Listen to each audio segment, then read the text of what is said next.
कार्यकर्ते रोहित सोरटे यांनी ग्रामपंचायतची गावठाण हद्द कायम करावा या मुद्द्यावर ग्रामपंचायतीवर अनेक आरोप केले आहेत. नेमके आरोप ते त्यांनी का केले हे आपण त्यांच्याकडून प्रत्यक्षात जाणून घेणार आहोत. त्यांना विचारून घेणार आहोत की तुम्ही नेमकं अनादूत बिगर शेती रद्द करावा, हे रद्द करण्याचं कारण काय नेमकं? तुम्ही अशा स्वरूपात तुम्ही पत्र दिलेलं आहे. त्याचं कारण असं आहे की आमची गावठाणाची हद्द कायम झाली नाही. आमचा सिटी सर्वे झालेला नाही आहे, अजून 7-12 कायम नाही आहे, आमचा हद्द कायम झालेली नाही आहे.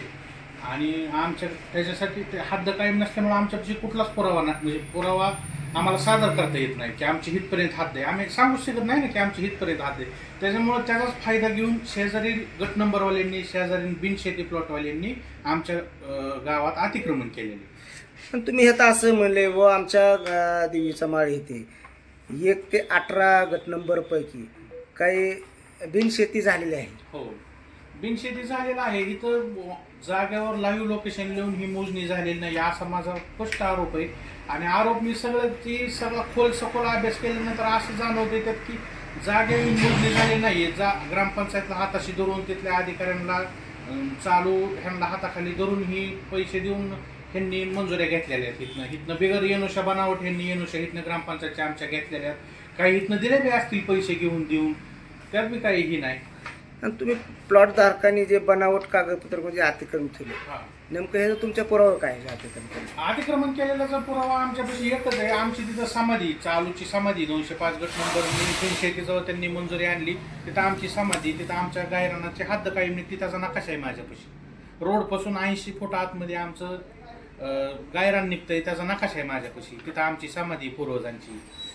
ग्रामपंचायत बनावट नाहरक करून वाटप केलं म्हणजे नेमकं हा आरोप तुम्हाला नेमका तुम्ही केला आहे. आता 200 म्हणजे गट नंबरवाली बिनशेती प्लॉट धारक सांगतोय एक आम्हाला की आम्ही ग्रामपंचायतकडनं लिहून घेतलंय की इथं आमच्या जागेचा आमचा काही संबंध नाही.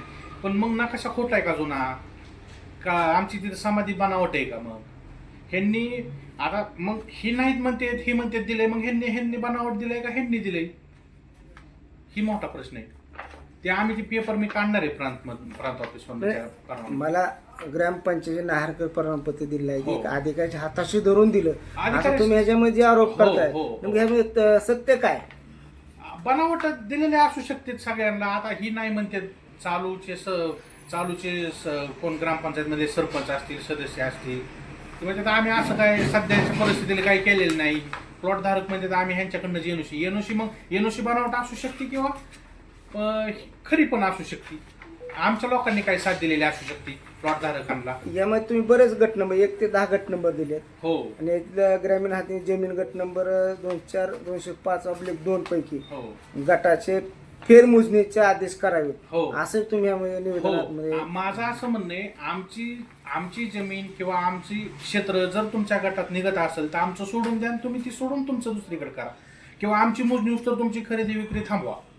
हे माझं म्हणणं आहे. हे अगोदर तुम्ही पाठपुरावा केला होता? हो, 100% केला होता. त्याची काय उत्तर आली होती का? उत्तर आलेलीत ना मला उत्तर आलेलीत. पण ग्रामपंचायतने बी पुढे येऊन म्हणलं पाहिजे की बाबा हा मोजणी करू आपण. ह्यांना जर वारंवार पैसे खायची सवय लागलेली असेल तर ही मोजणीच करणार नाही. पण मी जर वेळ पडली तर मी 15 पैशांनी मोजणी करून गाव हद्द कायम. आता जे निवेदन दिले तुम्हाला अपेक्षित काय आहे? निवेदन काय आपला न्याय मिळाला पाहिजे काय?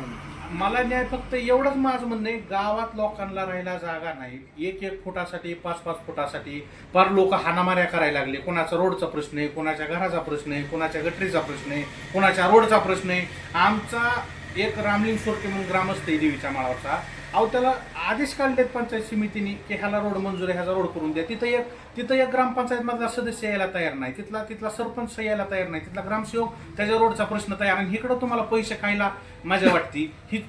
ही माझं म्हणणं चुकीचं आहे. तर मग माझं काय म्हणणं आहे, तुम्ही गावातल्या लोकांचा निस्तारा त्यांचे उतारे क्लिअर करा आधी. ती देवस्थानचा काही विषय ती मार्गी लावा. देवस्थानची नाव उतार्यावर कसं काय आली, जी ग्रामपंचायत सदस्य आहेत, सरपंच आहेत, ह्यांचे उतारे क्लिअर कसं काय, आणि सर्वसामान्य लोकांच्या उतार्यावर देवस्थानचं नाव का, आधी ही क्लिअर करा आणि मग तुम्ही ह्यांना येनुशा द्या. नाहीतर ही तात्काळ, नाहीतर मी 1 मेला उपोषणाला बसणार आहे.